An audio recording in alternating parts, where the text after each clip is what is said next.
બટાકાના કોરા શાક તો તમે ઘણા બધા ખાધા હશે, પણ મારી ગેરંટી છે કે આ પ્રકારનું શાક તમે ક્યારેય નહીં ખાધું હોય. મીઠું અને બીજા 3 મસાલાથી જ આ શાક તૈયાર થઈ જાય છે અને ઉપવાસમાં પણ ખાઈ શકાય છે. મારા ઘરે તો દર અઠવાડિયે એકવાર આ શાક બને જ છે. તો ફ્રેન્ડ્સ, સૌને વિનંતી છે કે જેમણે મારી ચેનલને હજુ સુધી સબસ્ક્રાઈબ નથી કરી એ પ્લીઝ જલ્દીથી સબસ્ક્રાઈબ કરી દેજો. તો બટાકાનું આ શાક બનાવવા માટે અહીં મેં 3 મીડિયમ સાઇઝના બટાકા લીધા છે. હવે આ શાક આપણે છાલ સહિત બનાવવાના છીએ, માટે બટાકાને બરાબર ધોવા ખૂબ જ જરૂરી છે. તો બટાકાને કઈ રીતે ધોવા એ આપણે સૌથી પહેલા જોઈ લઈએ. તો બટાકાને એકવાર પાણીમાં સરસ રીતે મસળીને ધોઈ લેવાના. ત્યાર પછી ફરી પાછું એમાં બીજું પાણી ઉમેરવાનું.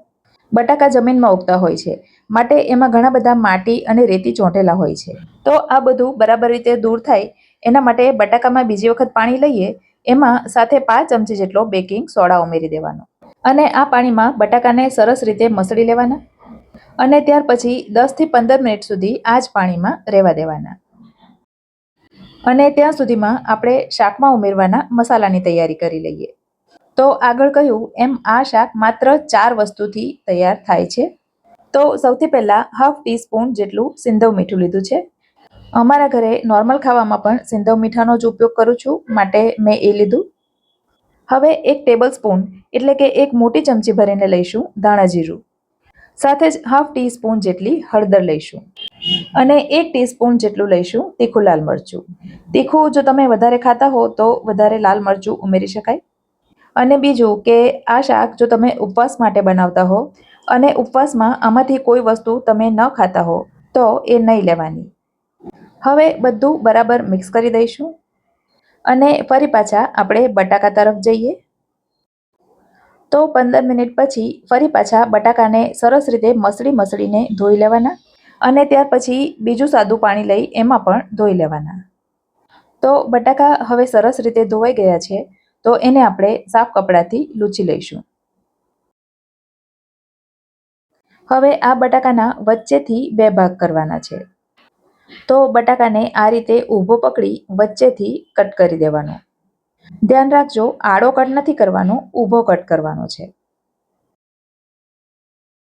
હવે આ રીતે 3 બટાકાના વચ્ચેથી ટુકડા થઈ ગયા છે. તો આ અડધા બટાકાની અંદર આપણે ચપ્પુ વડે કટ આપીશું. કટ માત્ર અડધે સુધી જ આપવાનો છે. ધ્યાન રાખવાનું છે કે બટાકાના ભાગ છૂટા નહીં થઈ જાય. તો 2 આડા અને 2 ઊભા એમ 4 કટ આપણે આપીશું. તો બટાકાની અંદર આ પ્રકારના ચોરસ ટુકડા તૈયાર થઈ જશે. તો આ રીતે બધા બટાકાની અંદર કાપા પાડીને તૈયાર કરી દીધા છે. તો હવે આપણે એમાં મસાલો ભરીશું.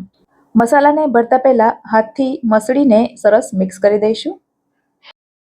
ત્યાર પછી બટાકા જે આપણે કટ કર્યા છે એની વચ્ચે જે ગેપ છે એની અંદર આ બધો મસાલો આપણે ભરવાનો છે. તો ચમચીથી અથવા હાથથી તમને જે રીતે ફાવે એ રીતે મસાલો અંદર ભરી દેવાનો. ધ્યાન રાખવાનું કે મસાલો ભરતી વખતે બટાકો તૂટે નહીં. ફ્રેન્ડ્સ, ઘણા બધા લોકો મારા વિડીયો જુએ છે અને પસંદ પણ કરે છે અને હવે તો આપણો પરિવાર 50,000 સબસ્ક્રાઈબરનો થઈ ગયો છે. પણ વિડીયોને લાઇક કરવામાં તમે શા માટે કંજુસાઈ કરો છો?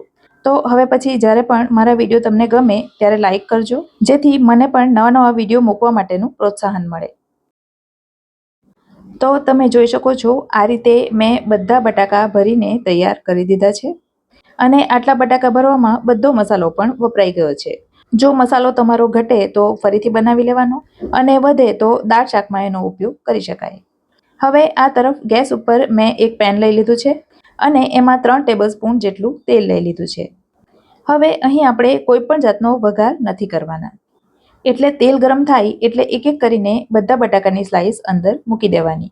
જો કોઈ બટાકાની સ્લાઇસ જાડી હોય તો એને વચ્ચે રાખવાની. અને મારા બટાકા ઓછા છે માટે ગોળ પેન મેં લીધું છે, પણ જો તમારા બટાકા વધારે હોય તો તમારે ફ્લેટ પેન લેવાનું. પ્લેટમાં જે વધારાનો મસાલો હતો એ પણ મેં બટાકાની ઉપર ખંખેરી દીધો. હવે બટાકાને ઢાંકીને 5 મિનિટ સુધી ધીમી આંચ પર થવા દેવાના. વચ્ચે ઢાંકણ ખોલવાની કે એને જોવાની જરૂર નથી. 5 મિનિટ થાય ત્યાર પછી ઢાંકણ ખોલી એની સાઈડ ચેન્જ કરી દેવાની અને ફરી પાછું ઢાંકણ ઢાંકીને 5 મિનિટ સુધી થવા દેવાના. ગેસની આંચ ધીમી જ રાખવાની. હવે ફરી પાછી 5 મિનિટ થાય એટલે ફરી પાછા એને ટર્ન કરી દેવાના. ટૂંકમાં તમારા બટાકા સોફ્ટ થાય ત્યાં સુધી આ રીતે કરવાનું રહેશે. હવે લગભગ 80% જેટલા બટાકા ચડી ગયા છે. તો અહીં મેં એક લીલા મરચાની પાતળી સ્લાઇસ કરી લીધી છે અને એ ઉમેરી છે. આ મરચું મોડું છે, જો તીખું લેશો તો શાક વધારે તીખું થઈ જશે. માટે લેવું હોય તો મોડું મરચું લેવાનું, નહીં તો ન લો તો પણ ચાલે. હવે છેલ્લી વાર બટાકાને ઊંધા કરી દેવાના.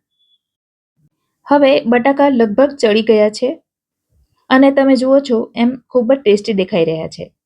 અને આ બટાકાના સૂકા મસાલાની સુગંધ આખા ઘરમાં પ્રસરી ગઈ છે. હવે આ રીતે ચપ્પુ નાખીને ચેક કરીએ તો તમે જોઈ શકો છો બધા બટાકા સરસ રીતે ચડી ગયા છે. હવે ઉપર ઢાંકણ ઢાંકી દેવાનું અને ગેસ બંધ કરી દેવાનો અને 5 મિનિટ સુધી બટાકાને એમને રહેવા દેવાના. આ રીતે કરવાથી એમાં તેલ સરસ રીતે એબ્ઝોર્બ થશે, જેના કારણે શાક ખૂબ જ ટેસ્ટી બનશે.